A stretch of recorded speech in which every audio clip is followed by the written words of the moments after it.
በነገራችን ላይ መርዞ በጣም አሳዘነኝ። ማለት ደግሞ አንዳንዴ የሆነ በገንዘብ ሲደልሉት ምልስ ይላል አየደላላ ነገር እና ሙዶቼ እንግዲህ አክሊሉ ማለት ነው ያው እንደተመለከታችሁት ማለቴ እንግዲህ ዘበኛ ፈልግልኝ ብሎት ነበረ እና በዘበኛው በኩል እንግዲህ መድብል ነበር የገባው እና መድብል ማን ነው የሚለውን እንግዲህ አሁን ላይ ደግሞ አክሊሉ ደርሶበታል እና ሲደርስበት እንግዲህ በጣም ተናደው ዛሬ እንኳን አስገድለህ ነበረ የሰገን ፍቅረኛ እንዲሆን የሰገን ፍቅረኛ እንደሆነ አታውቅምና ነው ከየት አባና ያመጣው ብሎ እንግዲህ እንዳያችሁት አንገቱን አንቆት ነበረ።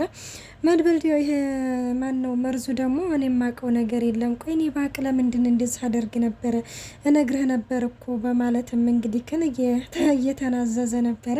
ግን ደግሞ አክሊሉ በፍጹም አላመነው። ምክንያቱም ተኳሆናችሁ ነው አንተ አስገድለህ ነበር እያለም እንግዲህ በቦክስ ሁሉ እንግዲህ ደብድቦታል። እና ሙዶቼ አሁን ላይ ምንድነው እንግዲህ ያለው አክሊሉ መድብልን እንግዲህ እዚህ ሆነ ያለሁበት ቦታ እኔ የምቀጥርብህ ቦታ እንግዲህ ይዘኸው እንድትመጣ ፈልጋለሁ፣ አለበለዛ ግን አልለቅህም፣ በህይወት ነው የምትፈርደው ብሎም እንግዲህ ደብድቦት ነበረ። እና ሉላ እንግዲህ ደርሳ ታድነዋለች ማለት ነው። ያኔ ታድነዋለች ሳይሆን የሆነ ተደበደበው በኋላ ነው የደረሰችው።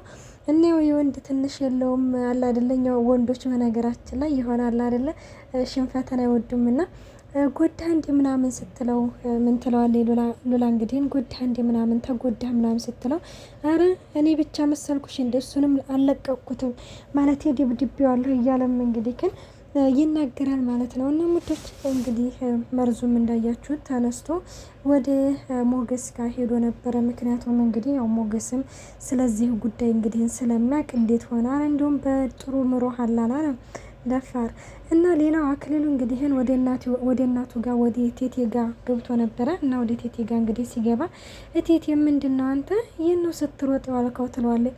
ምን ነው ቴቴ ላብላብ ሸተትኩሽ አይደለ ሲላትም እንዴ ምን ነው ሂድና ታጠብ፣ እኛ በዘራችን በግበግ የሚሸት ሰው የለንም እያለችም እንግዲህ እቴቴም ትነግረዋለች። እሺ ቴቴ ታጠባለሁኝ ምግብ ቢያሆን ምግብ አለ ስትልም አይ እኔ አልበላም፣ በፍጹም አልበላም። ምክንያቱም እኔ ስለብቼ እንዴት ነው ምግብ የምበላው? ሂድና የሚያወራ ሰው አምጣልኝ። እኔ ምግብ ሳይሆን የናፈቀኝ ምግብ ሳይሆን ሰው ነው የናፈቀኝ ስትልም እንግዲህ ትናገራለች። እኔ ምልሽ ቴቴ ለምንድን ነው አንድ ልጅ ብቻ የሰጠሽ? ለምንድን ነው አንድ ልጅ ብቻ ሰጠሽ? በማለትም እንግዲህ ሰው እንደሚርብሽ ሁሉ ለምንድን ብቸኝነትሽን እንድትወጁ አላደረገሽም? እያለም እንግዲህ አክሊሉም እየተናገረ ነበረ።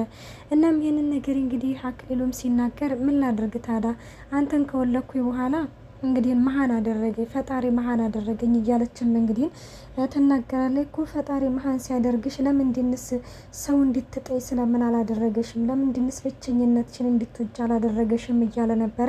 ቆይ አልገባኝም፣ አንተ ከፈጣሪ ጋር ነው እንደዚህ እየተጣላህ ያለው ስትልም ያው ቴቴ ይኸውልሽ አሁን ለማንኛውም ምግብ የተሰራለ ምናምን ስትልም ይኸውልሽ ትሰማኛለህ አንተ ነክ የተኮስክብኝ፣ አንተ ነክ እንደዚህ ያደረከኝ። ስለዚህ አሁን ይኸው በሬ ማርደ ቢሆንም እኔን ጠግነህ ታድነኛለህ ትለዋለች። እሱም እንግዲህ እሺ ትላለች።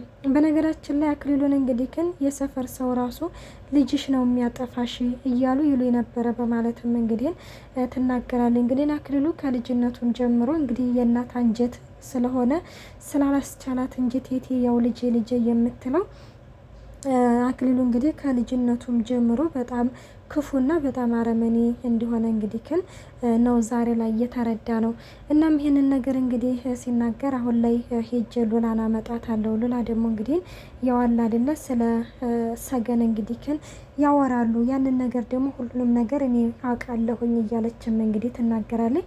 እና እንዴት ነው ቴቴ ማለት ይችን ልጅቷን ምናምን አይተሻታል እንዴ ሲላትም ኧረ አልሰማኋትም ማለት እንዴት የታደረካት ደግሞ ምን አለ እንደው ብትለቃት፣ ምን አለ እሷ እንኳን መታኔ ጋር ብትቀመጥና ያኔ ምግብ አብሬ ብትበላ ማለት ብታወራኝ እያለችም እንግዲህ እየነገረችው ነበረ። ትመታሻለች፣ ትገልሻለች እያለም እንግዲህ እሱም እንዳያችሁት ስለ ሰገን መጥፎነት እየተናገረ ነበረ።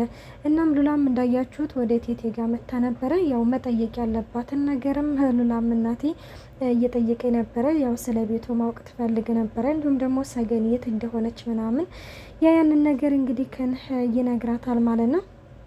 ያኔ ግን በነገራችን ላይ ያው ወጥመድ ነው በእርግጥ ያኔ ያለ አይደለ ያው አውቆ ነው ይህንን ነገር ይህንን እዛ አድርጊያታለሁ መጨረሻ ክፍል አድርጊያታለሁኝ ብሎ ለቴቴ የተናገረው። እንግዲህ ግን ያው ለሉላ ተናግራታለች። ሉላ ደግሞ ያው ግዴታ ለነ ሞገስ ታወራለች ከሚባለው አንጻር ነው።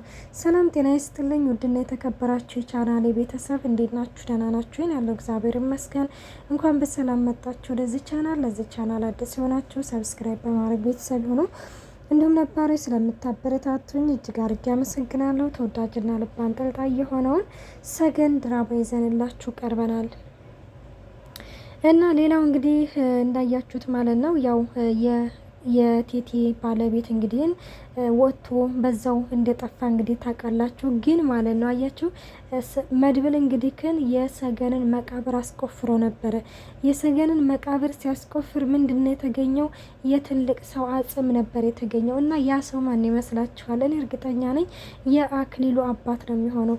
ምክንያቱም ቴቴ እንግዲህ ግን አባቱ እንደማይወደውና በዛ አንድ ሰው በምድር ላይ ጠላት የለውም አንድ ሰው የማይወደው አለ ያም አንተ ነክ ብላ ቴቴ ስትነግረው ነበረ።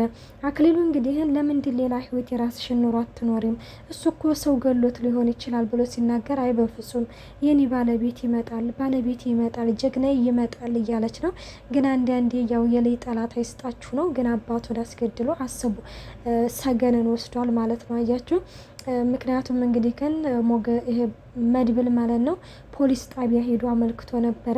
አንደኛ ለታሰርኩበት ካሳ ፈልጋለሁ፣ ሁለተኛ ደግሞ መቃብሩ እንዲከፈትልኝ ፈልጋለሁ ብሎ እንግዲህ ሄዶ ፖሊስ ጣቢያ አመልክቶ ነበረ እና በተመለከተበት መሰረት እንግዲህ መቃብሩ ተቆፍሮ እንግዲህ መድብል እንዳያችሁት በእኔ የተሰራ ስራ በማንም ሰው አልተሰራም፣ በእኔ የተሴረ ሴራ በማንም ሰው አልተሴረም እያለም እንግዲህ እየተናገረ ነበረ እና ሌላው እንግዲህ አሁን ላይ መርዙ ማለት ነው እንግዲህን መድብልን እንድታመጣልኝ ብሎታል። እሱ ብሽ ብሎ ወደ ሞገስ ጋር በሄደበት ጊዜ ላይ ሞገስ እንግዲህ ብር ይሰጥሃል እንደዚህ አታድርግ በፍጹም መድብልን አሳልፈህ አትስጥ ሲለው እንግዲህ ግን እሱም ስንት ብር ነው የሚሰጠኝ መቼም ከህይወት አይበልጥብኝም አለና ግን ደግሞ በህይወቱ አለ አይደለ ከህይወቱ እንግዲህ ብር አስበልጦ ስንት ነው የሚሰጠኝ ሲለው 10,000 ብር ይሰጥሃል ነው 20,000 ብር ብቻ እንደዛ ነገር ሲለው እንግዲህ አይ በፍጹም ይላል። ይኸውልህ ከሁለቱም መስራት ትችላለህ ብቻ ከመድብል ጋር ተነጋገሩ መድብር ይሰጥሃል ብሩን ሁለታችንም ቢሆንም አዋጥተን እንሰጥሃለን ይለዋል። እንግዲህ ግን እሱም እሺ ብሏል ማለት ነው።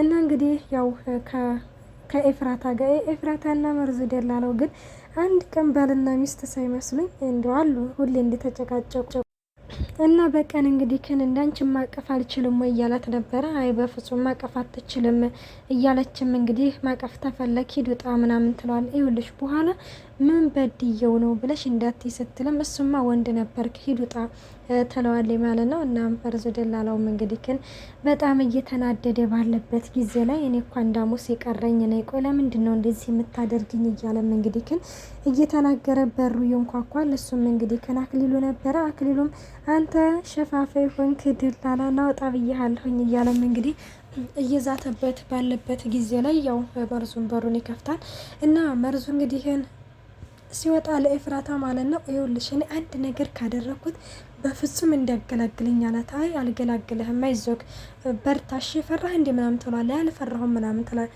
ይኸውልህ የሆነ ነገር ከፈራህ ምናምን እኔን ጥራኝ ምናምን አይዞህ ጀግና ብላ ኮላከች ኤፍራታ።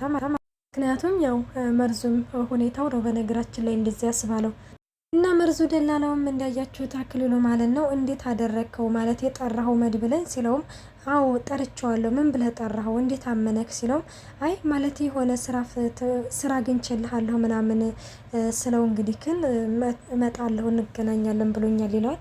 ሰውየው እኮ ስራ እኮ ፈላጊ አይደለም እንዴት እሺ ሊልህ ቻለ እያለም እሱም እያፋጠጠው ነበረ። እና ሌላው አሁን ላይ እንግዲህ ያው የሰገንን እንግዲህ ክፍሏን ቀይሮበታል። እንግዲህ ማን መጥቶ እንደሚያድንሽ እና ያለን ስትለም ሰገንም እንግዲህ በመድብል 100% እርግጠኛ ሆና የመጀመሪያ መጥቶ ያድነኛል የመጀመሪያ እንኳንም እሱ እንዳልገደለኝ አወቀ ከእንግዲህም በኋላ በሞትም አይቆጨኝም እያለችም እንግዲህ ተናግራለች።